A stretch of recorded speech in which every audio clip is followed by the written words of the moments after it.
2011 BC number 1 here we have a set of parametric coordinates xt and yt, and they are not explicitly given. It says we do know, however, though, that dx dt is 4t plus 1, and we know dy dt is sine t squared, and we know that at time 0 that the x is equal to 0 and y is equal to negative 4. Alright, so with all that said, we have in part A, we were asked to find the speed of the particle at time t equals 3, and then find the acceleration vector of the particle at time 3. So ultimately, remember the speed in general, whether this be a parametric situation or otherwise, the speed in general is just the absolute value of the velocity. True? And so in terms of having this essentially a vector version of our 4t plus 1 and sine of t squared, the speed here is going to be the absolute value of that, which ultimately is just those two squared added together, evaluated at 3. So we ultimately want x prime at 3 and y prime at 3, and that will give us the magnitude part of this velocity vector. Because again, they gave it to us, they didn't actually say the word vector, but it's ultimately a vector form if we have an x and y component. And so if we want the magnitude portion of that, we always find the magnitude of a vector by essentially Pythagorean theorem. We're going to square both and add them together, take the square root. So ultimately, in this case, if we did the 3 into our 4t plus 1 function, we would get 13 squared.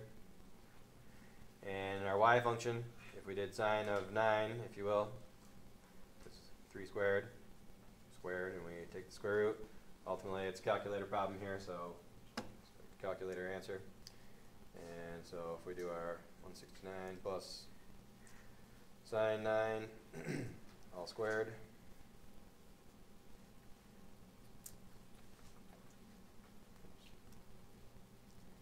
and then we take the square root of that,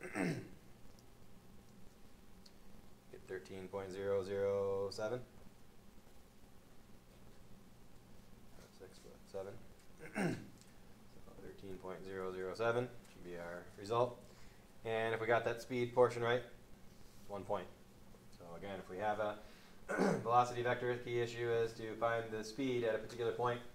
We need to find the magnitude of the vector, which entails using the square root, if you will, of the two parts added together, the two components added together, first of all being squared. So with that, the other part here says find the acceleration vector. And again, we kind of expressed this as a vector already, and that's our velocity vector. So we know that the acceleration vector then would be the derivative of that. So it would be 4, and the derivative here would be 2t cosine t squared. Be the derivative of sine t squared. And we wanted this velocity vector at time 3. So if we put our 3 in there, 4 doesn't change. If we do 2 times 3 times the cosine of 9, that's ultimately the exact answer.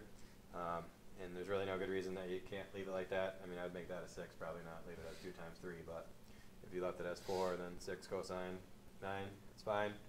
Otherwise, if you calculated 6 cosine 9, get that. And so you could have put also 4 and then negative 5.467. And if you did that correctly, it was worth 1 point also. Okay, questions on either part of part A?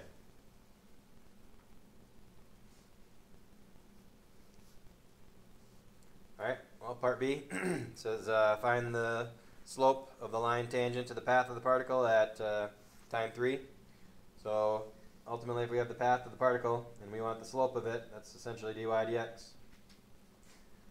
And with our parametrically defined equation here, dy dx is going to be dy dt over dx dt, because that's how it was given to us. And ultimately, we know dy dt is sine t squared. We know dx dt is 4t plus 1. Those are two given parts. And again, we want to know what is the slope at time 3. So we'd ultimately get sine of 9 again up here. and the bottom would get 13. So if we do sine 9 divided by 13, another approximation here,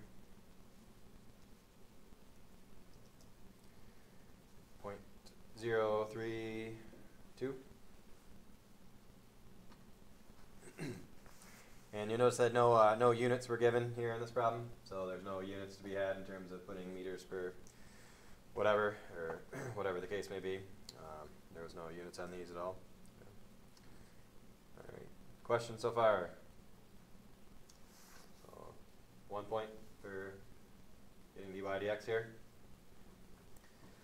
And the other 6 points, 4 of them are going to come from this next part, part C. It says find the position of the particle at time 3. So we want to find the position of the particle at time 3. Currently, what do we know about the position at time 0? We know that it's x is 0 and y is -4. So remember, there's 2 components we need to worry about here. That's why this one's worth more than the normal amount of points, if you will. So let's see if we can figure it out. We know that ultimately, if we want the position at 3, ultimately our velocity here, remember, is determined by this 4t plus 1 function, keeping in mind that t is greater than 0. And if we do 4t plus 1, that's always going to be positive valued. Okay. So if we did from 0 to 3 of our v of t function, and again, this is for our x component here. So if you want to write it v sub x, just to keep track of the fact that we're dealing with x right now, then how much area are we going to accumulate here? Well, 4t plus 1 is easily anti-differentiable, but since it's a calculator problem, I wouldn't waste any time doing that. So we could do our math 9 and our 4x plus 1. And how much are we going to gain? Remember, this is the reason why this is going to be ultimately it's displacement. I guess whether it's positive valued or not, it's still displacement, and that's what we're after here because we want the position of the particle. So this will give us the change in position. The area under the velocity curve will give us the change in position. So we get 21. And remember, we were at, if that's 21, though, we started out at x equals 0, at time 0. So that means our new position at x is 3 would be exactly 21 because we started out at position 0. Now we're at position 21.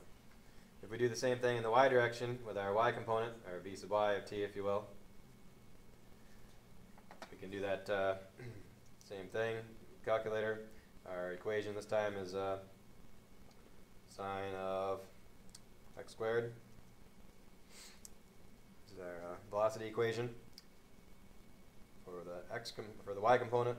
And if we go 0 to 3 on that, we get that quantity. And ultimately, if we 774, and remember though that at x, or at time 0, our y was -4. So remember, this is the displacement. True? It's not the total distance necessarily, because total distance we would have had to put a absolute value around it to get total distance traveled. Okay, but ultimately we don't care about total distance traveled in this problem, we just want displacement. We want to know what's our change in position from time 0 to time 3. And so if we add that to -4, that'll give us our final position, which would be -3.226. Alright. So again, what is the particle's position? It's at the point 21, -3.226. Space here. There we go. Alright. So ultimately, the only thing that keeps this different from a AB problem, makes it a BC problem, is the fact that we're dealing with 2 different components here. But ultimately, in the scheme of things, we're still doing the same stuff. If we had to find the displacement for just one equation, we would find the area under the velocity curve, and that would give us displacement. True? We're just doing it twice because we have 2 directions we're dealing with here in this 2-dimensional problem. Okay. Point breakdown. If you for the x-coordinate, if you got the correct integral, which is 21, and you added it to 0, we got 21 worth 2 points. Okay. So essentially 1 for getting that, and 1 for getting the final answer for that part. And if you did the same thing for y, 1 point for getting the displacement, 1 point for finding the final position, adding that to the -4 they gave us.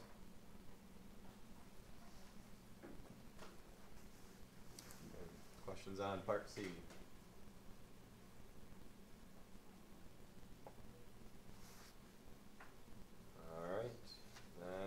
a look here at part D. On part D, they asked us to find the total distance traveled by the particle over the time 0 to 3. So remember, when this particle is defined by a parametric curve, if you will, an x and a y set of coordinates, remember we can find the total distance traveled by using our formula 0 to 3 of the square root of dx dt squared plus dy dt squared.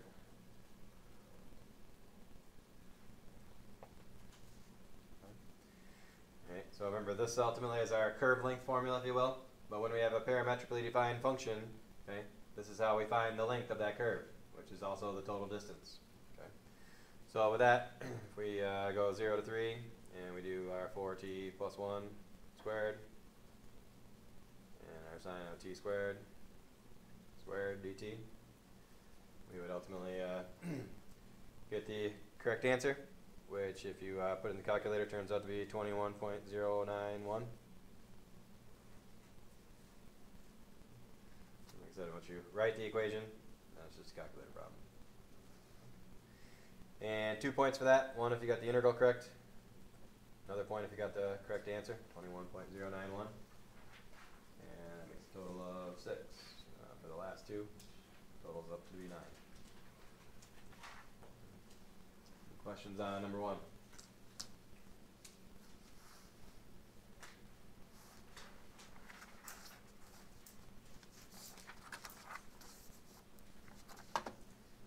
All right, so moving to number 2.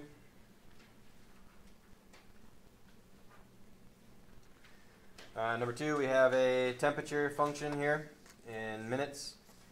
The temperature, the T is in minutes and temperature is in degrees Celsius. And it tells us here that our time frame here is just 0 to 10 only. And it says in part A that we want to use the data in the table to approximate the rate at which the temperature of the T is changing at time 3.5 and show your computations. So in part A, again, we're looking for a rate of change of the temperature here. In other words, we're looking for the derivative of this h function at 3.5. Well, the two times that surround 3.5 would be the 2 and the 5, wouldn't they? So ultimately we have the point 260 and the point 552. So if we do our 52 minus 60 and our 5 minus 2, we get negative 8 on top, 3 on the bottom.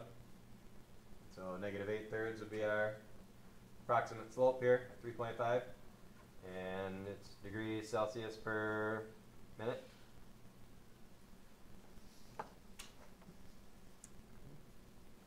And ultimately 1 point for that. And it actually doesn't tell us that we have to have the units on there. There's no unit point on this one, so if you didn't have the units on there, you still get the 1 for getting the correct slope. Okay. Part B says, using correct units, explain the meaning of the 1/10 of 0 to 10 of h of t dt. And as soon as we see an area function multiplied by 1 over the length of the interval, should immediately think it's an average value. Okay.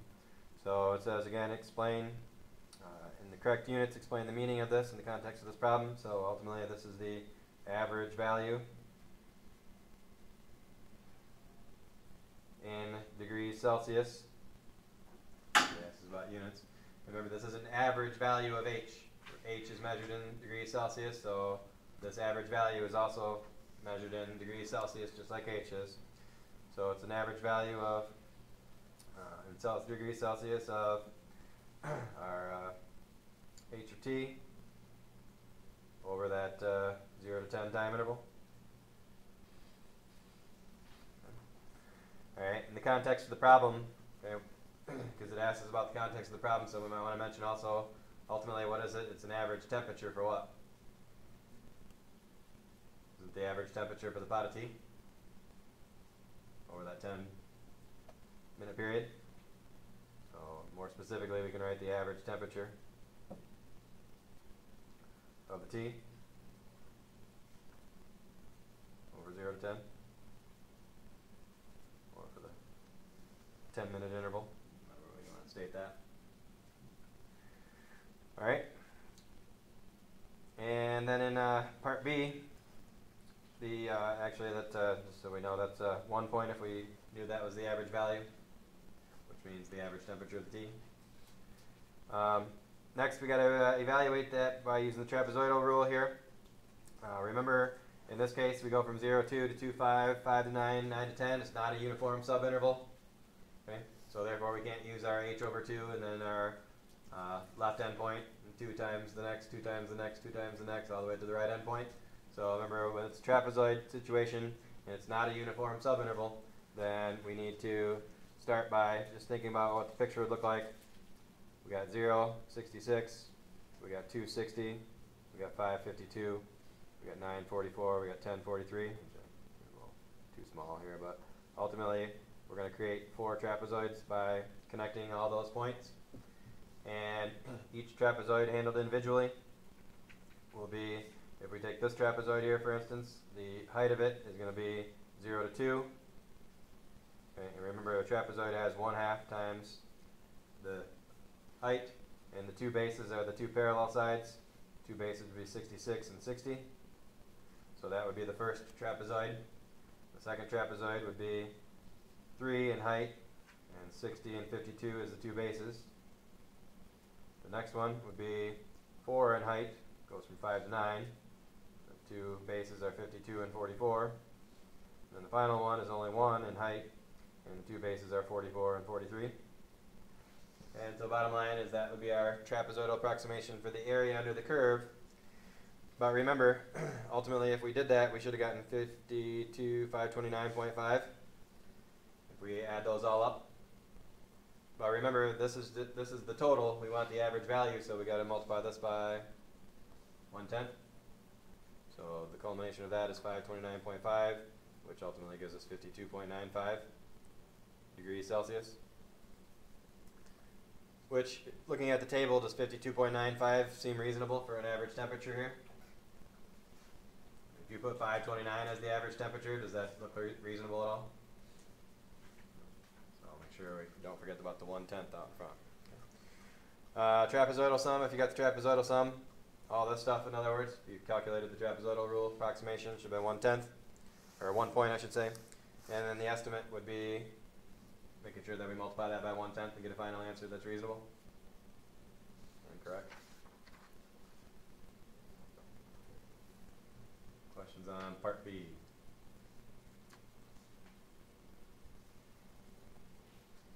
Alright, let's take a look at the next part then, part C. Part C, we have, it says evaluate from 0 to 10 of h prime of t dt using correct units. Explain the meaning of the expression in the context of this problem. So, first of all, we're going to need to evaluate here. One thing to note, though, is that we don't have an h prime function. True? So, there's no actual function here to find an antiderivative for, but what do we know about the antiderivative of h prime? It's just h. So if we did our fundamental theorem correctly, wouldn't our next step look like that? And if we follow the fundamental theorem, we get h of 10 minus h of 0. And what is h of 10? H of 10 is 43. H of 0 is 66. So ultimately we get negative 23. And so what is it that we found actually here? I mean, h of 10 is the temperature at 10. H of 0 is the temperature at 0. If I subtract those, isn't that just the difference of the two temperatures? So what would be the best way to say that? It would be the what in temperature? It would just be the change in temperature, wouldn't it? From time 0 to time 10. Okay. And so ultimately, degrees-wise, that would be degrees Celsius also then, wouldn't it? Okay. So it would just be the change in temperature from 0 to 10. And ultimately, 2 points, one for the value. So if you got negative 23 is the value. And then if you explain the meaning, it's change in temperature. Another point for that, so 2 points total there. All right. Questions on part C?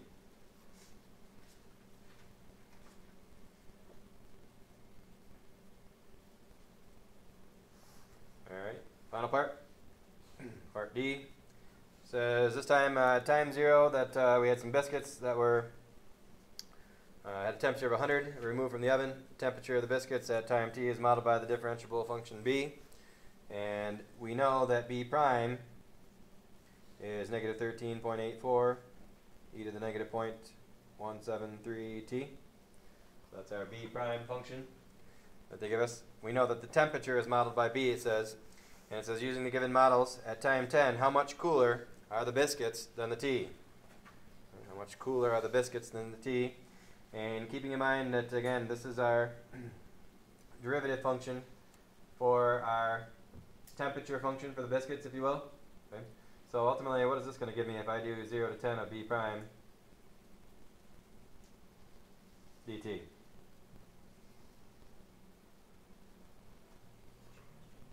Isn't this going to give me the change in temperature again for the biscuits this time, though? Okay, just like it did for the h prime. Right. So if I calculate that, let's go ahead and do that. So let's see what we get for our change in temperature. We'll go, let's see, negative 13.84 e to the negative 0.173 x.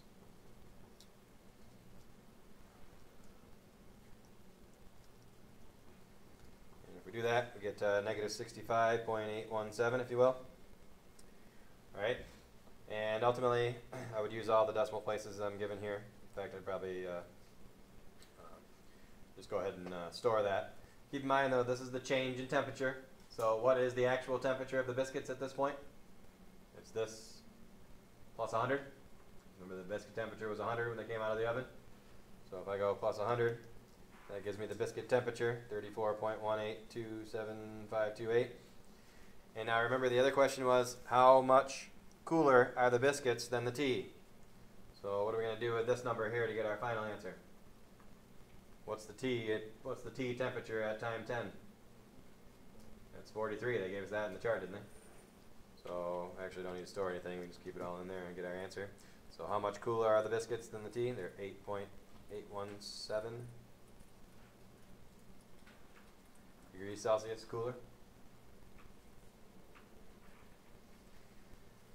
Alright, so point breakdown there is number 1, if you recognize that you needed to write an integral with that b prime function to get the change in temperature, get a point for that. If you got the this value right here, the 34 value, that was worth a point. So if you use your 100 plus that change, and then if you got your final answer, there's the third point.